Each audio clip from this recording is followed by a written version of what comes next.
Testing one. All right, distinguished panel of interviewers. You thought Joe Mine was stopped. Yes, Hello, Dr. Cohen. I'm Susie Dolan, and Susie?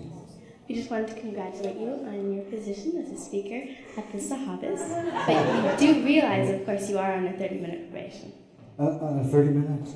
Probation. Probation. I know that. In fact, I plan to fail. Well, I hope you do, if that's what you want.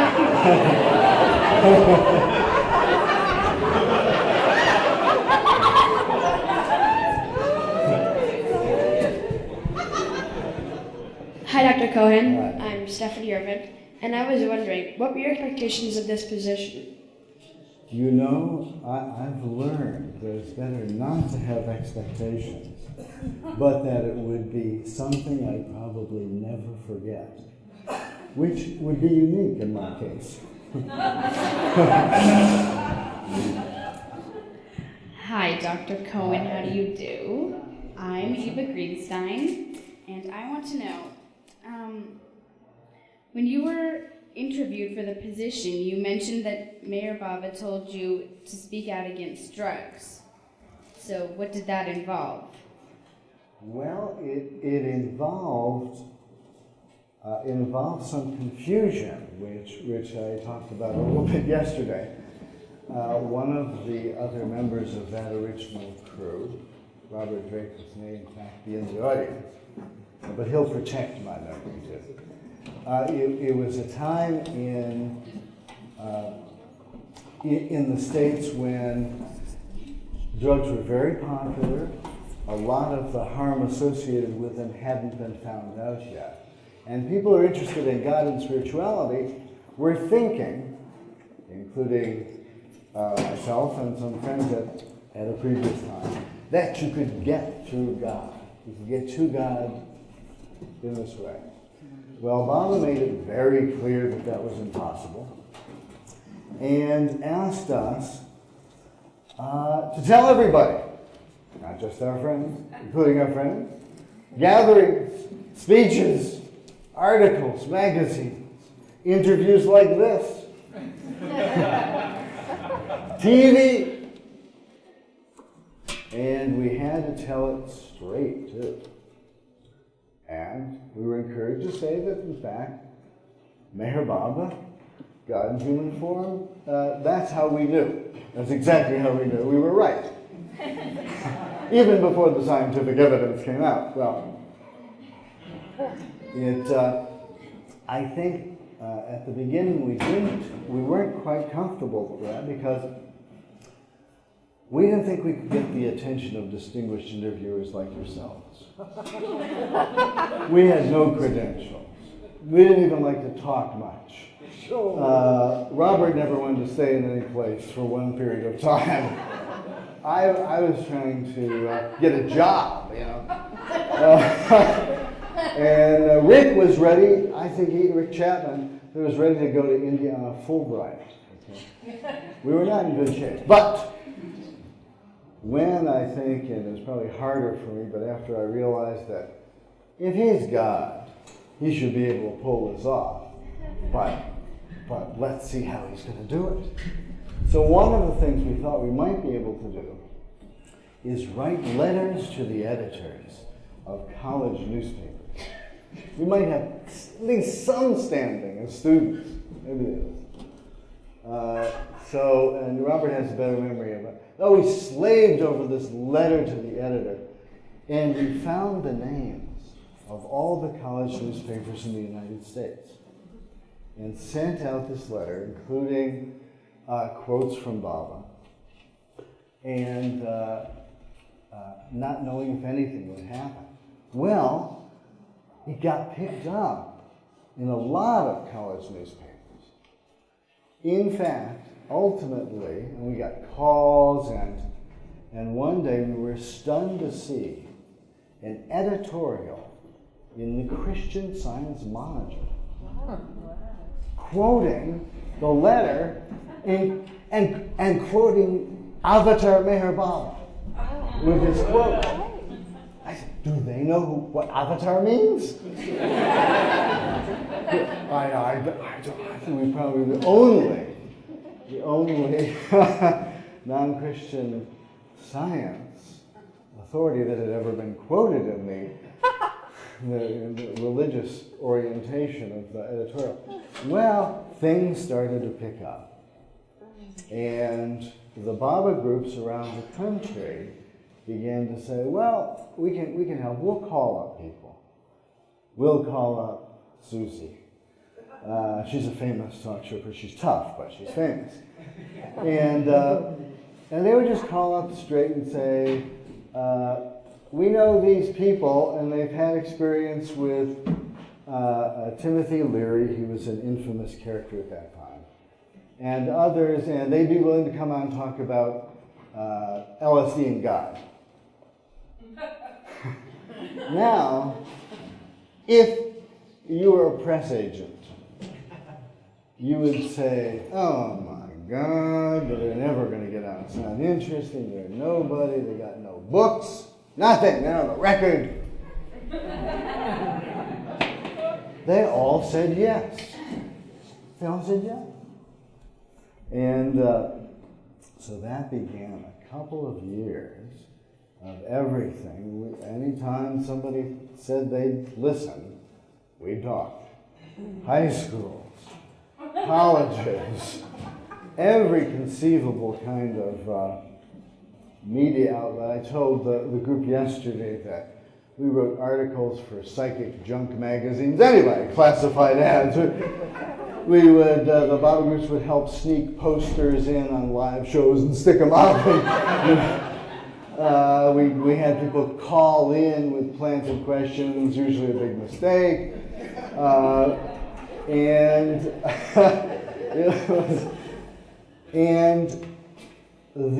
lot of the folks who were experimenting with drugs, particularly young people, although we didn't always get feedback, a lot of them heard what Baba had to say. And a lot of them came up afterwards and said, gosh, you're right.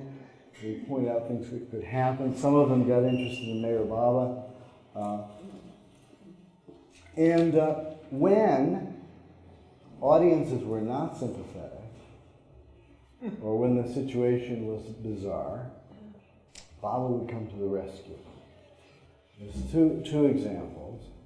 One, which was an example of how, if people like what you're saying, sometimes they even pay you for it. I know, it's hard to believe. And you begin to think that you might be becoming smart. And of course, Babaji tells us that's the road to ruin immediately. Well, I was on a hot streak once, and the head of the Palmer Chiropractic College invited me to speak at their graduation. And later, he volunteered to fly me in his private jet down to Florida, where he owned a television station.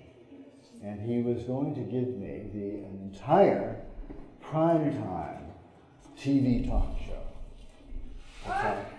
And I would be met by another private plane at the airport and flown to his mansion where I was staying. Well, I think, in retrospect, there's a little edge. Hey, Learjet for me, all the way from. It was great. Well, so I get to this talk show, and there's an interviewer like you, and it's a cable station, but it was at a place in Florida where they didn't have much TV, so you had to watch this cable. And it was in a paneled studio, and the camera was sticking out right from the wall. And the interviewer started, and in those days it wasn't as high tech. There was a phone actually right on the panel right here. And people called and you would talk and you could hear. So he asked me a couple of questions, and I answered them, and a couple of calls came through. This was about 7 o'clock. And then I'm answering a question, camera's on me, and he's over there, and he gestures to me off camera. He says, And he gets up and walks out. Okay, well, the guy has to consult with the editor. He's got to go to the bathroom. Who knows? You know. So I finish. I extend the question, the answer, just to make sure he had enough time. And I extended it for 5 minutes here. If I had to hang up. And so it's like this interview, keep talking, you know, and I'm waiting for the guy. And it's a single camera. And I can't see the cameraman. So I can't signal or anything, you know. I'm on, I continue to talk. I think of things to say. And the phone rings, and I'm not sure what to do. So I answer the phone, you know. Hi, and you know, and it goes on. Well, half an hour goes by. I figure this show should be over. The man has never returned. Now I'm saying, I can't do anything. Now I've run out of water, beginning to perspire. You can't, there's no commercial. You know, the guy said, I'm going to give it to you commercial free. I thought it was a blessing, it was a curse. I'm still like, I can't blow my nose, I can't itch myself. And I'm still talking, oh my God, don't they understand? They have trapped a gas. Somebody will surely rest. He's got to come back. Someone's got to come back. And I keep going on. The time goes. It's now 8:30. So 8:30, nobody's showing up. I can't see the guy. I can't signal. I mean, after all, my host is the owner of the station. I can't be bad show business. Hey, folks, you know, anybody seen the interview around here? You know, I was part of me wanted to be cool, you know. I can handle this. Well, it's 9 o'clock. It's 2 hours. The camera is still on. The phone is still ringing. I know the show's on. The guy has never returned. Now this is getting serious. Now I had to go to the bathroom. My mouth was dry. I was running out of things to say. You know, I was trying to be cool, trying to pretend maybe the guy was there. I don't know what the focus is. You couldn't go under the table. I'm getting glazed and still. So I said, no, I can't say anything. This goes on. 9:30. He's still not back. 10 o'clock. What are they, preempting Hawaii 5-0 or something? What is going on? The phone is still ringing. People are still, some of the questions are good, some of them are dumb, you know. Hey man, how do we tell the difference between good acid and bad acid? You know, I'm going berserk. I'm breaking into a sweat. My cool is beginning to break. I'm getting panicked. I'm getting anxiety prone. I can't believe this is happening to me. This is a bad dream. It's a nightmare. And 11 o'clock. The guy does not come back. The show is still going. Where's the local news? For God's sake, I cannot see it. It's all a closed studio. I keep hoping, you know, a natural break. Well, it gets to 5 before midnight. I've been there 5 hours. My legs are crossed. Sweat is dripping. Yeah, now it's like top. I'm really cool now, let me tell you. I'm free associating.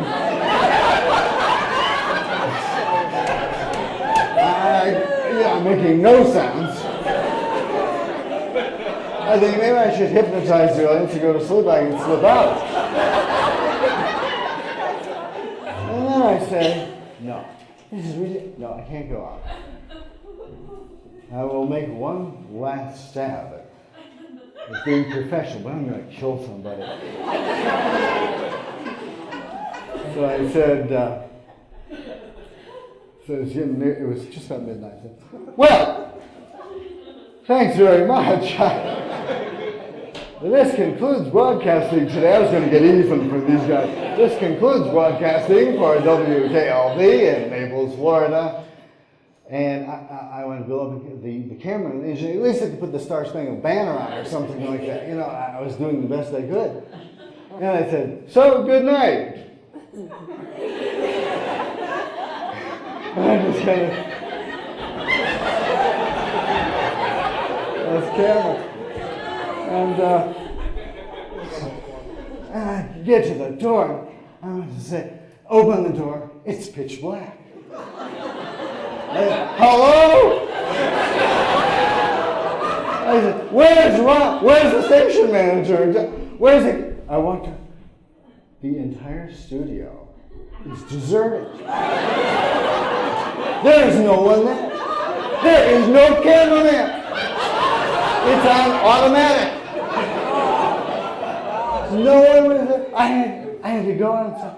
I had to find a phone booth, call a cab, get back to the mansion. Nobody was awake. I walked into the room just for kicks. I turned on the TV. There it is. Phone was ringing.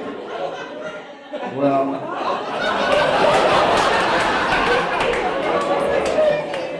so I wasn't that scared of these guys. But I'll tell you, it was a good lesson. It was a good lesson. I said, look, it's my success for this work. Now, believe me, you have nothing to do with it.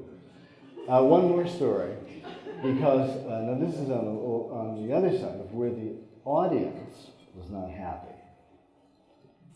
This was at the University of Massachusetts in Amherst. And the Baba groups of New England and New York had arranged this long 2-week tour that only Baba could have kept up with. Morning, noon, night, 18 hours a day, colleges.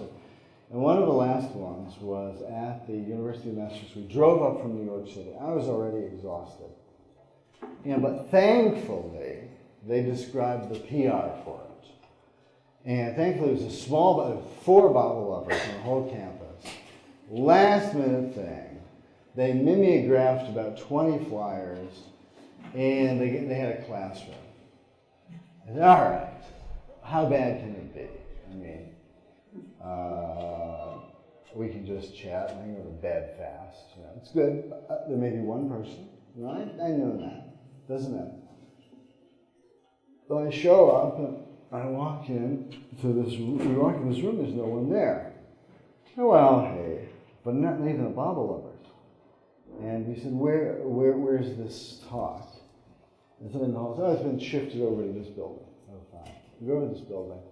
The building houses the University of Massachusetts Theater. 1,300 people showed up. About a third of the entire student body. During the winter, it was snowing out. I said, what? I have anything better to do? How could this affect? That was the biggest audience we had, ever. Well, scrambling, and I don't know what it was. Anyway, we had a big film of, it wasn't a big film, it was a film of Baba, but this was a huge auditorium, and they had some of these very, very large screens. So I talked a little bit about the drug stuff and mysticism stuff. And I said, what the heck? I moved into mysticism, started talking about Baba, and showed the film. Well, the audience, some of them started to grumble. You can see that. And I opened up for questions. And I knew we were in a little doo-doo when the first question was, looks like to me that guy has Parkinson's, with his fingers going like this. I'm a medical student, that's Parkinson's.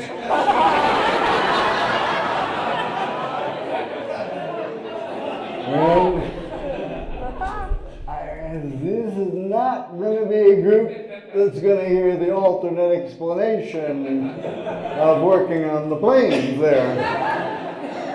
And so the questions were getting more and more hostile. All right? Not a lot of people. People stayed. Probably 500 people stayed for over 2 hours. They were still there, but they were getting nasty. I'm saying, how are we going to get out of this? I mean, I don't care. They all saw Baba. Something brought them out. But I am losing ground here.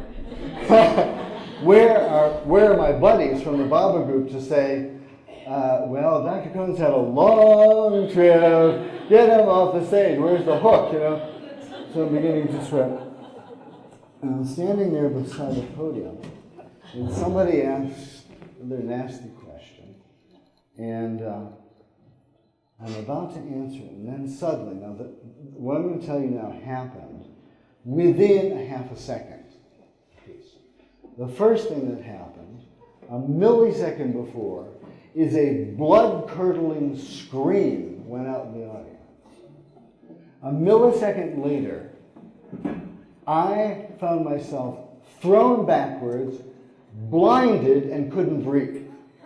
And there was screaming and yelling in the audience. I fell back, and I think somebody's finally shot me. Well, hey. And I couldn't see, and I couldn't breathe very well, but I heard people rushing up to the stage and people screaming and hundreds. It was total chaos. And so there, and about 2 seconds later, a strange sensation entered my mouth. And it could be the astral, but it was the taste of banana cream.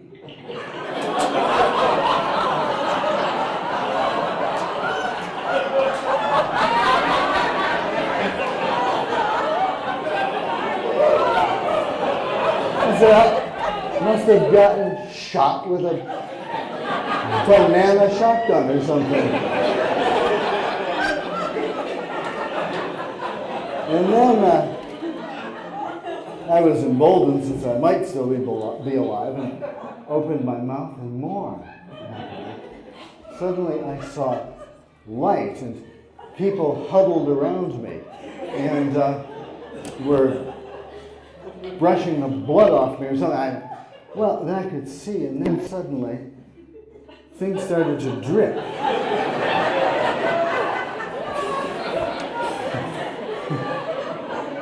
And I realized, in fact, this is perfect. What had happened? Now, Susan, you got to play the part. Which?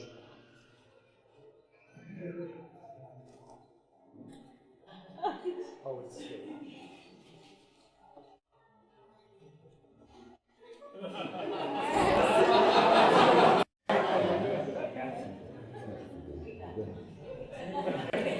All right, well, here's what really happened. There was a escaped mental patient who felt that LSD had been the cause of his problem, and he thought that I was promoting LSD. So, with my attention elsewhere, behind me, something happened. It could happen. That's it. And he ran off. Well, you know, they and the college people were mortified and asked if I wanted him arrested, and was there, and of course I could leave. And I said, no, I don't want him arrested. And I said, and why does I went back to the podium and I continued answering the question, saying, don't worry guys, my friends in Berkeley will so love this. You know, I'm answering questions about God, and this whipped cream is falling off me. Well, there was a total change in the audience. A total change. And from a nasty, hostile audience, they turned into the most receptive group. And and we got next day, we got an editorial in their paper saying how embarrassed they were in terms of what happened, but how the speaker reacted so gracefully that the people had to take seriously what he had to say about speaking. If we had written it, it couldn't have been better.